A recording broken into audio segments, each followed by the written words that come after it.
everyone, my name is Kate Kalthoff and welcome to a Stamping to Share video. Today we're going to make this easy and elegant card, and it uses a stamp set called Sweet Seasons. The Sweet Seasons stamp set can be found in our 2016 Stampin' Up! Holiday Catalog, and it's actually made to coordinate with all of the different product suites that are in that catalog. So this gives you some additional options for sentiments, which I really like that Stampin' Up! Does that. So this particular sentiment we are just going to use on our own today, and we are going to use it with the Pine Bar embossing folder. Look at how elegant that is. And of course you'll notice the ornament up here. This is created with the Starlight Thinlits. Now of course the one that I'm using is all set up for making this card for you, so I don't actually have this on this card, but we'll be using it in a minute. So let's go ahead and get started. The first thing that we're going to need is our card panel. This is created with Always Artichoke. It's 5.5 by 8.5, and then I've scored it at 4 1/4. I'm going to go ahead, I'm going to use my bone folder. We're going to fold along the crease line and give that a good push so it will lie flat for us while we work with it. Our inside panel is 4 by 5 1/4, and we're going to be using a different stamp set for the inside panel. This is the Wonderful Year stamp set, and we're going to say, wishing you a joyful Christmas. So we're going to stamp that right here on the inside panel, and I'm going to ink that up with some Always Artichoke ink. And we'll just stamp this right here at the top. And we have that panel done. So we'll go ahead and we'll just use a little bit of snail to secure that panel in place. Just along the top edge, and then we'll center it in so that all 4 borders are nice and even.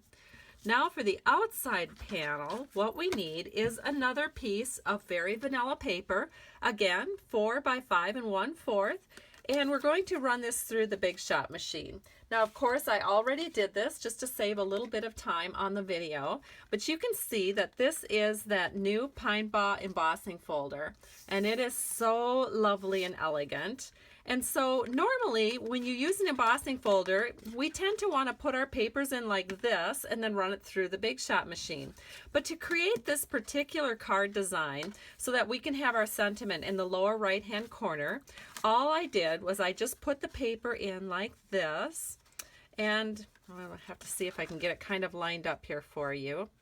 And then I just closed it up and I ran it through the Big Shot machine just like this. The Big Shot machine that we sell at Stampin' Up! Is actually 6 inches wide, so this will fit running it through just like this. And I had no issues at all with any kind of creasing on the bottom edge. I did this for about 25 cards and it worked out perfect. So now what we can do is stamp our sentiment on the bottom. So again, I'm going to ink that up with our Always Artichoke, and then we'll just stamp this right here in the lower right hand corner. Perfect. Now what we're going to do is we're going to take some sequins, and sometimes when I have a long car ride or something, I actually will take the sequins and put them on a roll of glue dots like I did here. That makes it really easy for me to just take a paper piercing tool, and whenever I want a little sequin, I can just pop one off and just put it wherever I want it on my card. And so I'm going to go with 3 of them. We're just going to set them around, and then we can go ahead and we'll put this panel right onto our card base. So I'm going to do that again with a little bit of snail. Just going to do 3 strips through the card, and then we'll center this in on the front panel of our card so that all 4 borders are nice and even. This makes a really nice flat card. This is great for sending in the holidays, especially if you're enclosing a letter, because the card itself won't be quite so bulky. So now what we need to do is we need to run a piece of gold foil through the Big Shot machine. And so what I did to prep that is I flipped it over, and from corner to corner I went ahead and put tear and tape down. Then I put 2 additional pieces of tear and tape down where I knew my cross pieces would be. So it looks like this. Here's how I ran it through the Big Shot machine. I used my precision plate, and then you can see that the cross pieces capture die cut pieces so that I will be able to put it onto my card without any glue. So I'm just going to pull this off, and then I think I will use my die brush. I tend to use that a lot. This is my die brush, and I'm just keeping it in a wood box here, a wood mount box, so that all of the little extra pieces don't get all over my work area. So I'm just taking the die brush and just running it over the top, and then the little bristles will go into the die. It allows me to pull this away very easily, and then also all those little pieces that were in this beautiful gold ornament are all gone. They're all in the die box. And so I'm going to set this aside, and all I have to do now prior to putting it on my card wherever I wish it to be is peel off this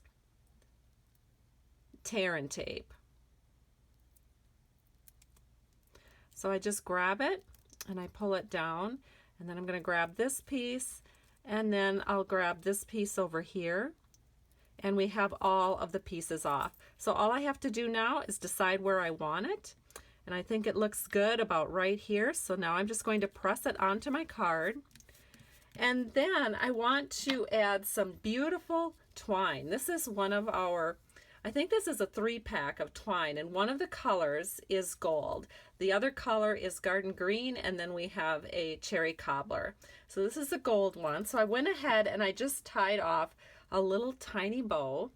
And how I'm going to put this on my card is I'm going to actually grab a glue dot, and I'll put that glue dot right on the end of my paper piercing tool. Then I'll just take my fingers and I'll just squish that glue dot so it's a little ball. And then I can put this right here onto my foil piece. And then I'll take that very small little bow that I created, and we'll just set that right on top of the glue dot, and our card is complete. So here's what it looks like up close, and then the inside panel. So here's the card I just created. Here's the card I had created for you in advance.